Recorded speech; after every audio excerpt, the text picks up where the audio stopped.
So I have a few more things to say.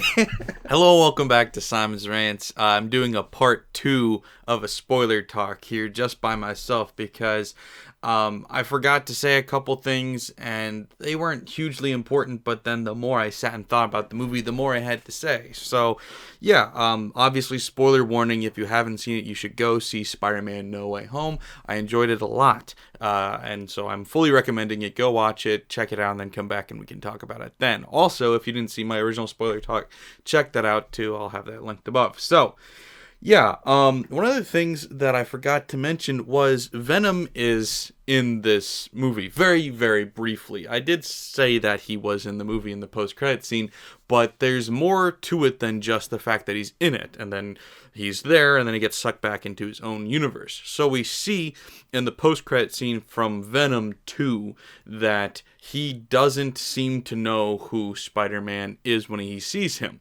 because you see him see Spider-Man on the TV and he goes, "Who is that? We need to find him." And so he doesn't know who Tom Holland, Spider-Man, Peter Parker is. But they say in this movie that everybody that's brought to this universe knows who Peter Parker is, or knows Peter Parker is Spider-Man. Those are the people that were brought. So Venom knows who Peter Parker is. He knows that Peter Parker is Spider-Man. How does he know that? Because he's not from Tobey Maguire's universe. That is obviously the other guy from that 70s show. I forget his name right now, but you know, the other version, Eddie Brock version from Spider-Man 3. He's not from Tom Holland's universe because he was brought there and he doesn't know who Tom Holland is. He's from another universe. Is he from Andrew Garfield's universe? That's what I've been thinking all along, as well as, you know, Morbius being from that universe as well. And so there have been a lot of theories about, you know, them continuing on that universe, the Sony-verse, if you will, with Spider-Man over there and bringing Andrew Garfield in and having Tom Hardy's Venom interact with him, as well as Morbius with Jared Leto. So that is another food for thought, because how else would he know? And we never see them interact, so you still have to ask the question, how does he know that? Now, Venom has mentioned that he knows many, many things, and he's not telling them to Eddie Brock yet because he doesn't want to overwhelm him, so that could be one of the many, many things he knows that he's just not ready to tell him yet, but now it's becoming important, or is about to become important. So that would be interesting to see. I hope that's what happens moving forward.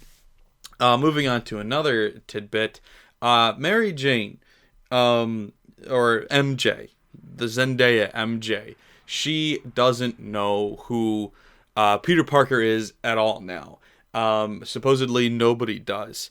And I guess maybe the magic compensates for this, but just bear with me. Wouldn't she have text messages from him? Wouldn't she have him in her contacts? Ned as well? Wouldn't all of these people have evidence of him in their lives? She could even have him on her freaking phone screen. They're dating. So I wonder, like, I guess, does the spell remove him entirely from that? And I still also have to complain that the original spell was that people would forget Peter Parker was Spider-Man. It had nothing to do with people forgetting the existence of Peter Parker. Is it because Tom Holland misspoke?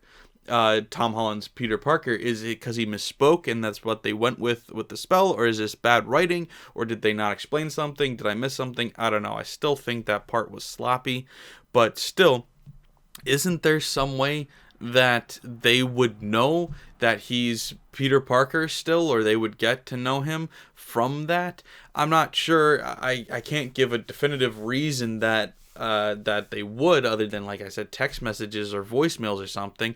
But like maybe, yeah, the magic took care of that and erased and changed all of that. But it just seems odd to me that there wouldn't be any evidence left behind. And I guess maybe they could just go like, what the heck is this? What is this doing here? But then if MJ mentioned it to Ned, and then Ned went like, yeah, me too. I've got all of these texts and emails from this guy, almost as if we've been best friends since the first grade or whatever. You would think there'd be some sort of evidence there, but I guess, I don't know. Maybe there's some sort of explanation for that. If you know, feel free to let me know. And then the last thing that I was thinking about and wanted to mention was, I had mentioned in the first spoiler talk how drastically the Spider-Man universe could be changed by Green Goblin no longer being a bad guy, Doc Ock no longer being a bad guy.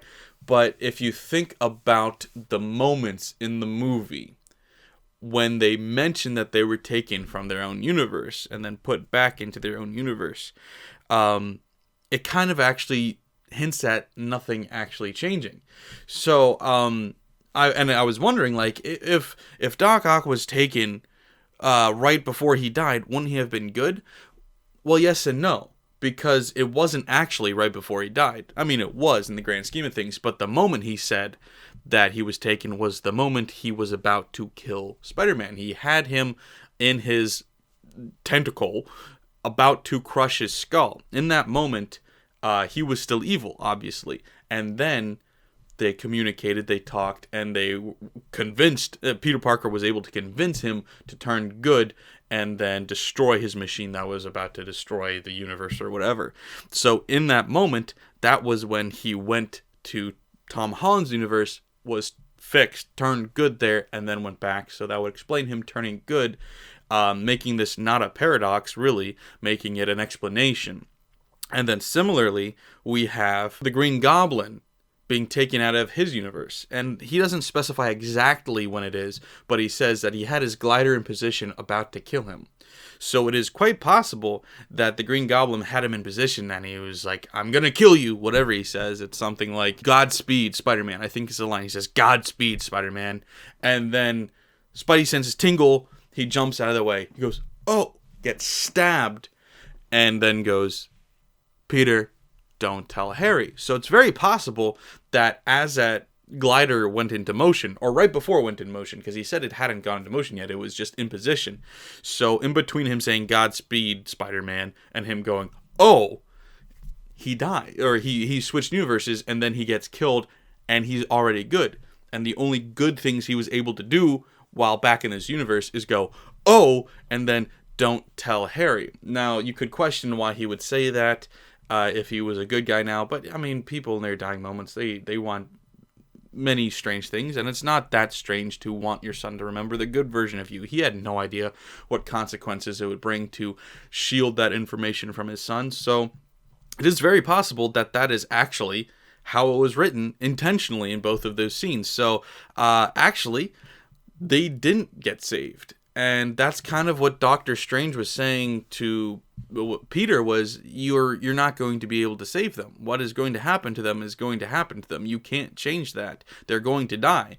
And they did, in fact, die. Now, you could question it for Electro to see if maybe something changed there, but frankly, I haven't seen The Amazing Spider-Man 2, so I don't know the exact moment he was plucked out, but it's very possible that he was taken just the moment before he died and he ended up dying as well.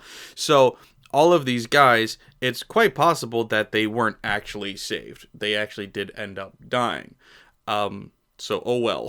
It's kind of sad, sad fact, sad reality that he didn't actually get to change anything for them. So those were the few points that I wanted to make that I left out the first time. I either forgot to mention it or hadn't thought of it yet, but having sat on this movie for a couple days, those were the things that popped in my head. So are there any things that you noticed after a couple of days of sitting and reflecting on the movie? If so, let me know them in the comments below. And of course, don't forget to like, share, and if you're new here, subscribe. Thanks, guys. Bye.